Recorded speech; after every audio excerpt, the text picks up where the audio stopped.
people are so unhappy, right? And they can feel they're lonely, disconnected, disconnected from land, from food, from each other, from community, living isolated lives, and a hunger for. And to me, this isn't an accident of technology. This is a series of policy choices that we made. June 24th, 2014, Zephyr Teachout, a law professor at Fordham University, stands before a small crowd in Albany, New York. She's just announced her candidacy for governor, challenging incumbent Andrew Cuomo in the Democratic primary. The air is thick with anticipation, but also skepticism. After all, who is this relative unknown academic taking on one of the most powerful politicians in the state? Corruption in America by Zephyr Teachout.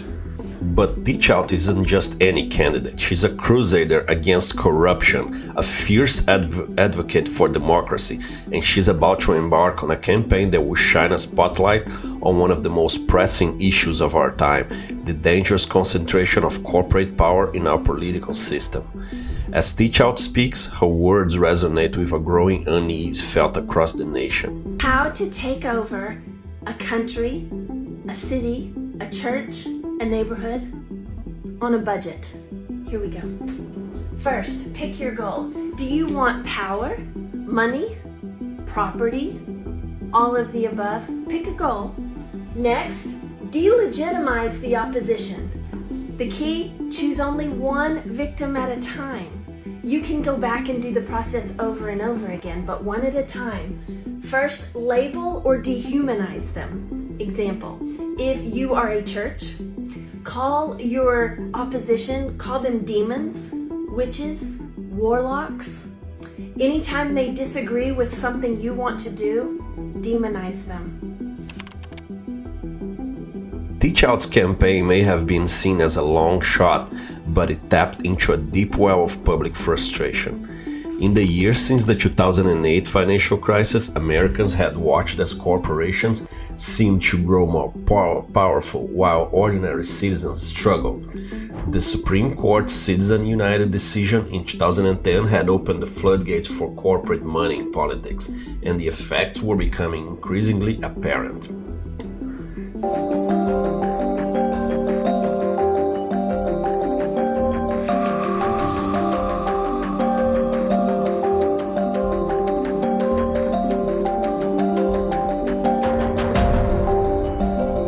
To understand, we need to look at the intricate web of campaign finance laws, lobbying practices, and the rise of tech giants that have reshaped the landscape of American democracy. Let's start with campaign finance. The Citizens United decision effectively gave corporations the same rights as individuals when it comes to political spending. This has led to a tsunami of corporate money flooding into our elections. When corporations can spend unlimited amounts of political campaigns, it drowns out the voices of ordinary citizens. Then there's lobbying. In Washington, D.C. and state capitals across the country, corporate lobbyists outnumber public interest advocates by a staggering 34-1. These lobbyists work tirelessly to shape legislation in favor of their corporate clients, often at the expense of the public good. My brain. Because if you've never heard of the Wilkses before now, you've certainly heard of the online media industries that they fund.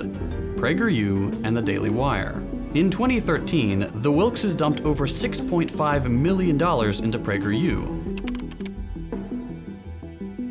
But there's another aspect to this problem, the proliferation of right-wing media.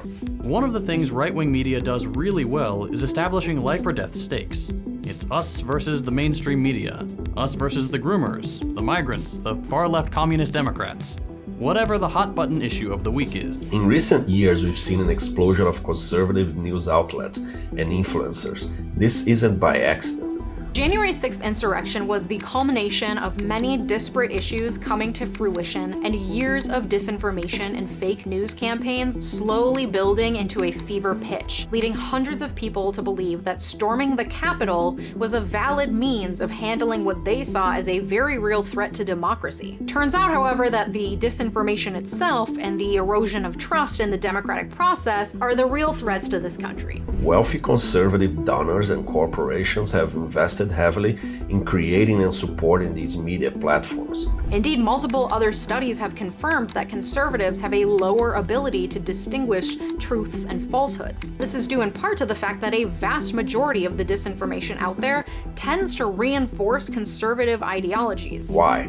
Because these outlets often align with their economic interests, promoting policies that favor deregulation and lower corporate taxes. Studies have shown that populism erodes democracy by requiring belief in the person or the nation, not based around specific issues or communities, but based around an organic, undefined version of the nation state. Like, make America great again.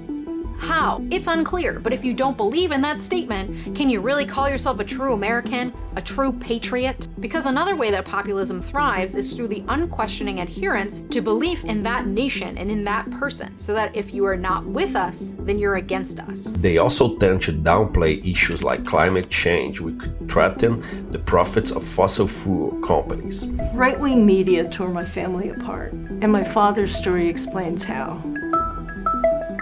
Also, these right-wing media sources have created what researchers call a propaganda feedback loop.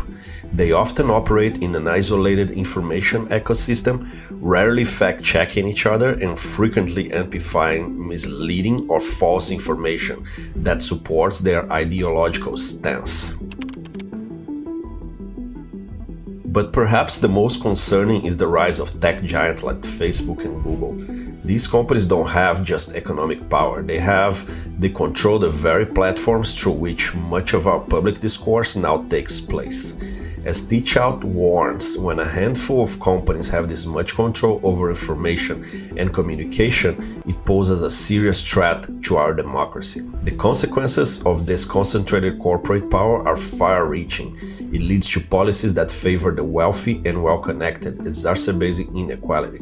As economist Thomas Piketty has shown in his groundbreaking work, this rising inequality isn't just an economic issue, it's a threat to democratic stability itself. If Twitter ends, it will end slowly like a dying mall. Stay with me here. First, the anchor stores will go. These are the two major department stores you generally find on either end of a mall. For Twitter, that looks like major news outlets, celebrities, and influencers. We're already starting to see this happen. NPR has already left Twitter. You're starting to see celebrities say that they're leaving. Influencers are starting to look at other platforms to migrate their audiences too. A prime example of his influence is Elon Musk's takeover of Twitter, now rebranded as X.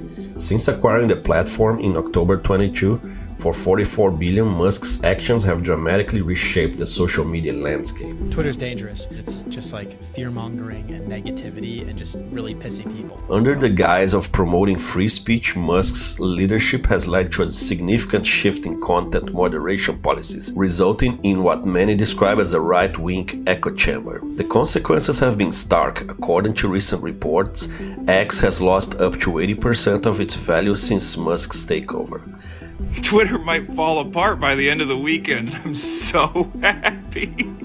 Of anywhere I've ever done social media. As Teachout might point out, when a billionaire can single-handedly alter a major communication platform, it raises serious questions about the concentration of power in our digital age. But Teachout's story isn't one of despair, it's a call to action. Throughout her campaign and in the years since, she's been a tireless advocate for reform. She's called for stricter campaign finance laws, more robust antitrust enforcement to break up monopolies, and greater transparency in lobbying. We need fundamental reform to ensure that our government works for all of us, not just the wealthy and well-connected. As we look to the future, the challenges are daunting. Corporate power continues to grow, and with it, the threat to our democratic institutions. But Teachout's campaign and her ongoing work remind us that change is possible. In the end, Teachout's message is one of hope and empowerment. Democracy isn't something that happens to us. It's something we do. It's a muscle we need to exercise every day. The fight against corporate power and for a more equitable democracy isn't just about politics. It's about the kind of society we want to live in and the world we want to live for future generations.